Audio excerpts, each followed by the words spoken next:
I always remember the sun shining when I was a kid.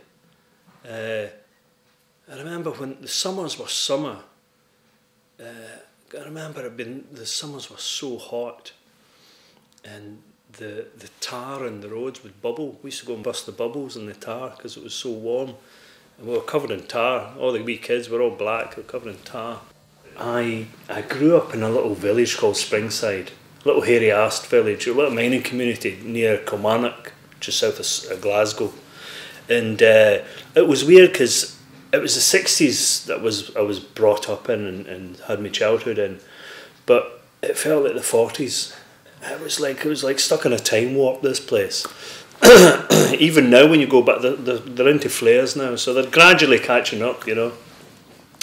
But it was like, I had a great childhood, and it was a little village that was surrounded by loads of countryside, and I spent my time like just playing football. I used to say to my mum in the morning, "Cheerio, Mum, I'm off," and that was at 9 o'clock, and I was back at 10 o'clock that night, and it was such a nice community kind of. There was no airs or graces or worries. I think that's probably what a nice childhood should be, that you didn't worry about anything.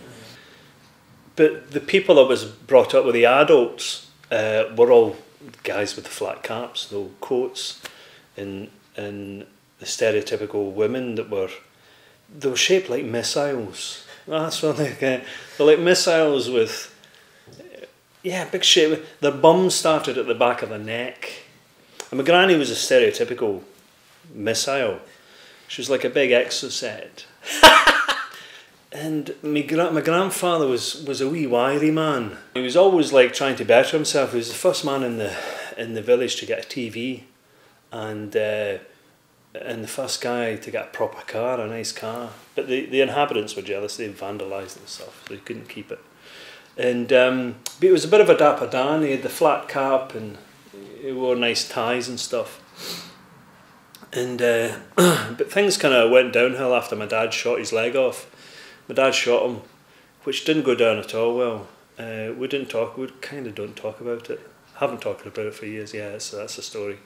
They went out hunting, and my dad had one eye. What a family I come from. You don't give a guy a loaded gun with one eye.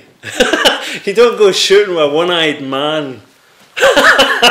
You just don't do it. If there's like a cardinal rule of hunting, don't go shooting with a one-eyed guy, because you're going to get in the sights of his bung eye. Blew my granddad's leg off. Anyway, my granddad, he lost so much blood that he went blind as well. So you can imagine the reaction that all the family took to my father. Dynamics of attitude toward my dad kind of changed. He became a bit of an outcast because of what he did. And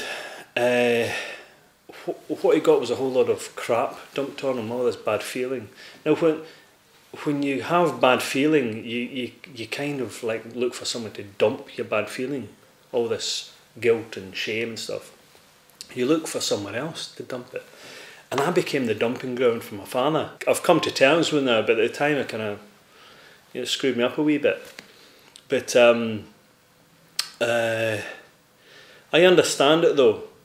So I kind of went through my life with all that, what happened from that incident. I kind of got part of that, like dumped, and I carried that around for years and years. But my father he had his own hang-ups. He was the type of man. He was an illegitimate kid, so he had that stigma attached to him.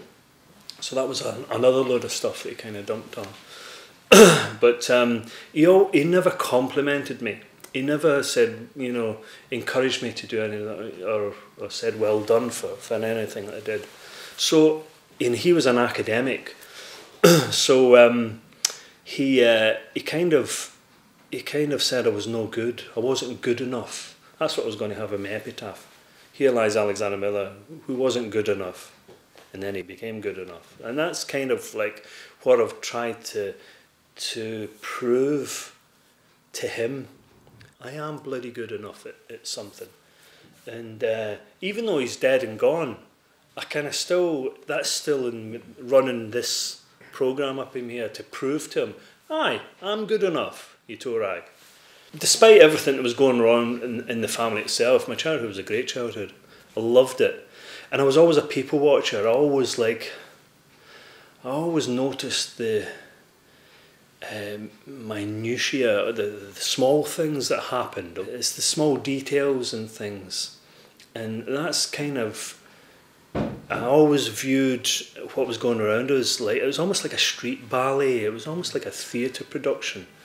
And watching old guys dismount from their bikes was like, wow, look at that. It was nothing. It was just an old guy getting off a bike. But to me, it was like, wow, I see the way he did that. And people go, what are you on about? That kind of led me to producing what I produce now in the Gadgies. That it's the small details. It's the ordinary that I kind of turn around and make extraordinary.